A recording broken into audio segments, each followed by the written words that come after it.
name's Artemis, and in my short little lifespan, I've learned that there are many lessons in this fucking journey of ours that are absolutely shit, that are really hard to swallow. God, not like, oh, that was a really poor choice of words. But ultimately, these really hard lessons are a good thing and help us in our development. So in the spirit of being the fine role model I've clearly become, and the fact that being a 6'5" talking collie is clearly the right qualification to be the person to dictate to you how to live your life, I thought I would share with you some of this bullshit so that it might make it a little bit easier when you have to learn it firsthand yourself. So as much as people might want to have a little song and dance about how they love you, how they care for you, how they're always going to be there for you, and how they support you in all you do in your life, that's bullshit. People do not care about you, your mental state, your life situation, what's making you sad this time of the month. They don't give an absolute flying fuck. The really important thing to take away from that last little statement is the word people. You see, a person can be the best thing in the world for you. A person can save your life with a conversation, can lift you up when you're feeling down. A person can help you with all of your life's problems. People, on the other hand, absolutely fucking not. Okay, let's do a little example. Let's say that you're having a depressive moment. The facts of life are getting a little bit too hard and you need a little bit of help coping. You've got two options ahead of you. You've got option A, which is I'm going to tweet about it to all of my followers and just say, I don't want to fucking live anymore. Or you got option B, I'm going to go and find that one person who always helps me in these problems and speak to them privately and then see if they can help me. Okay, I know you're all basic little fuckers, but I think even you might be able to guess which one of these is more beneficial.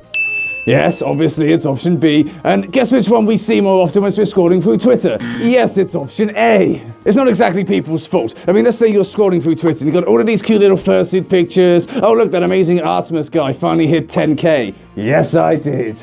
You're scrolling through, you're having a good time, and then suddenly, bang, I want to fucking kill myself. Bang, my life isn't worth living.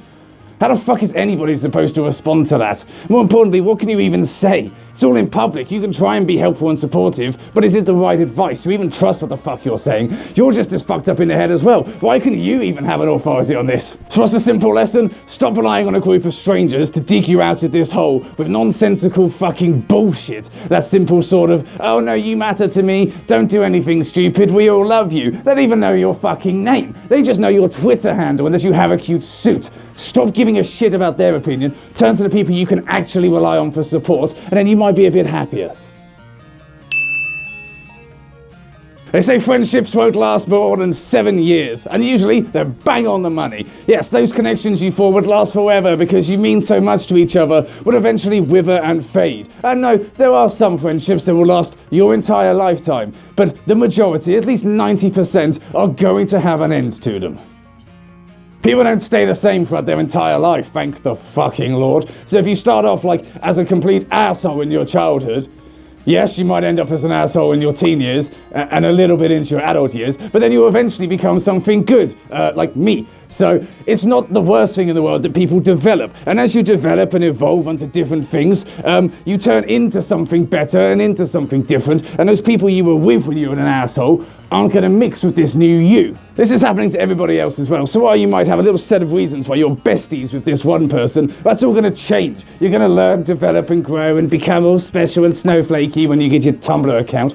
And then eventually you're going to think, oh, we don't exactly match up that well anymore. You're going to lose that sort of effort to meet up. And that's fine, because by then you'll have more friends, different friends, weirder friends, creepy friends. You'll have other friends that you can spend your time with, and it doesn't matter that the other person's gone on and led your life because you weren't dependent on them anyway. Try to see it this way. They're stepping out of the way so that something better can come into your life. You can only have a sort of set amount of people that you stay up to close contact with. You can't just spread your time across evenly like 50 people. So they've got to fuck off into their own life so that you can have a better one. There's always going to be life experiences, scenarios, situations that you absolutely dread the fuck off. You pray they won't happen because they are your nightmare situation. Well, guess what? Life doesn't give a fuck what you want and it's going to throw them in your face right when you don't want them to. And then, because it's life, it's going to kick you whilst you're down and laugh at your suffering. To paraphrase Proust, the only good parts of your life is when you're suffering because they're the only times that you actually learn and develop and become something better. So essentially you could view it that all of the great times in your life are wasted. They're just ages of stagnation. I totally didn't just rip that little quote off from Steve Carell in Little Miss Sunshine. honest. I am educated. But quite frankly, if everything was amazing and perfect 100% of the time, what would be the fucking point? Like, you would have no benchmark for what is actually good and enjoyable. All of the negative stuff that you have helps to shine light on all of the positive. It goes a little bit beyond just like mental health and, you know, your general life circumstance. Let's do a little example again, shall we? Let's say that you go to college to become, I don't know, a zookeeper, animal care sort of manager or something like that. You go all the way through college, you love it, you found your calling, you understand animals a lot better than you fucking like people. So you get your qualification, you think, yay, I'm going to go out, I'm going to work at fucking Longlead, or I'm going to go and train dogs to like search for bombs in Iraq. I'm going to be a really fucking great person with animals. And then you realise the job market fucking sucks. 2 months after finishing college, you're on the fucking job centre, going into that soul-sucking den of fucking scum, having to sit with all the dickheads and the tins of special brew, just begging for any fucking job that gets you out of that shithole. On a whim, you apply to some random fucking family parkers, I don't know, some bullshit like, just pulling it out of my arse, a ride operator. You go into work on your first day and you're like, great, I'm going to spend my time pushing buttons for screaming little shits. I should be training animals right now. I should be flying birds of prey. But it is never as bad as you think. Not even once. So the people you meet there, the experiences you have are going to be some of the best of your life. You're going to have a great little social circle come out of it. You're going to find that the human instinct is to always make the best out of all of its fucking shit. So if you're given a really shit situation, you're going to do your fucking best to make the most out of it. Of course, the doggo instinct is to not get yourself into that fucking situation in the first place, but it kind of evens out. And who knows, maybe you'll go through like, I don't know, 6 years, let's say, in this shithole company, and you might leave it because it was ultimately a fucking drag on your life. But the people you met there, the experiences you have are really enriching, and it would have gotten you a lot of things. You might even learn, for instance, that you're just actually a big blue collie at the end of the day. Yeah, this sounds really familiar. So in summary, don't fear change, and if you are faced with something that you really fucking dread, just know that you're going to come out the other side better for having gone through it. Oh, Jesus, this is a fine line to walk. Okay, let's be a bit careful. Oh, okay, I know it. Man the fuck up! Sorry about that. So, let's say that you suffer from depression. It's a good fucking guess, because most of the fucking population does these days. It's almost like the world is shit. You're going to know by now that it's a really horrible, sticky situation that's very difficult to get yourself out of. Well, unfortunately, here's a horrible thing for you. It ain't ever going away. In fact, it's going to keep coming back. And it's good because every time you learn to fight it off a little bit faster, but it's going to be a constant in your life. Okay, I have an analogy, I have a metaphor. I would like you not to get offended until I've finished it, because it starts off a little bit rough. So, let's just say, for the sake of argument, that depression is not an illness. Hear me out. Let's say that instead, it is a symptom, okay? It's a symptom that something in your life is broken. It is a navigation tool. A really shitty one, granted. A really horrible one that can end up ruining your life and ending your fucking life. But it is a very useful arrow to going, hey, you see that shit over there? That's not good in your life anymore. You need to go and fix that shit. So following this analogy, how about if instead of treating the symptoms of depression, which are, you know, a general feeling of worthlessness and all of that jazz, fatigue, how about instead we treated the issues you're actually depressed about? So instead of going to the doctors getting antidepressants because you feel like shit, why don't we think about those issues and how you can work on them and you won't feel like shit? Example time again. Let's say that you feel really fucking lonely. Get a social life.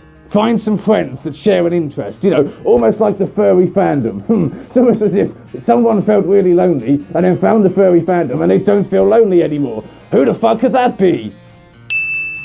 Do you get it? Yeah, it's mostly about me, these lessons. Do we understand the format now? Let's say that you're unhappy with your body, you're a bit overweight, you're a bit porky, and people take the piss out of you, and it really affects your head. That's a fixable situation, whether it's surgery, gender reassignment, or just going to the gym and losing some weight. These are things that you can fix yourself. Ultimately, why learn to cope with a situation that you can change and make better? I understand this isn't going to work for everybody in every issue, but it's worth a try at least. And hell, who knows, maybe one day you'll look back and you'll see this horrible, shitty part of your life as a necessary part of your development. It had to happen so that you would be forced to develop and learn and earn your way to a better little life. So yes, I'm not saying that depression is a wonderful thing, that everybody should have it, but I'm saying if you are cursed with this fucking beast, you can cut its head off, mount it on your wall, and see it as a fucking achievement. Who's ready for some existential nihilism? Everything you love in your life is going to fucking end! Yay! That job you love doing, it's not going to be there forever. That furry convention you're really enjoying, it's only going to last a weekend. That orgasm, 10 seconds tops. Now the only reason this one is good is if you can change your mindset. Instead of thinking, oh shit, I'm really enjoying this, but it's going to end, you need to actually just know that it's going to end and that you must make the most of it. Never fixate on this ending, but you need to be aware. So you can't delude yourself into thinking, this is amazing and it's going to be like this forever. It fucking ain't.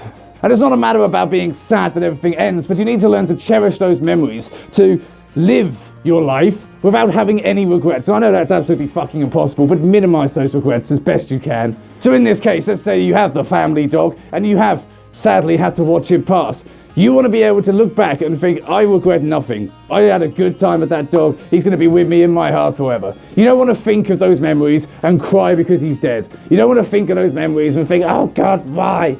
You want to think of those memories and smile. You want to enjoy what you have. It's going to be passed on to everything in life. But at the end of the day, if you have that perception that nothing is going to last forever, you might find yourself being able to enjoy it all a bit better because you're prepared for the end. It's not a shock to you anymore. It's not something that comes out of nowhere. You're like, oh God, what the fuck happened? You know it's there. You know it's coming. You can prepare for it. There we go. That's pretty much some of the life lessons I can give you. I would give you them all, but I still haven't learned them all. And also, it's more fun to watch you fuckers suffer and struggle like I had to. So yeah, I hope it helped. I kind of feel like some weird furry guru at the moment. All I seem to be doing is passing on my fucking knowledge. If you want, we can call this like the School of Artemis, and I'll make up a diploma that you can pay, what is it, like $9,000 a year tuition fees? If you want to learn from me, you can pay that, okay? There's a good fucking deal. Maybe that'll be a Patreon tier.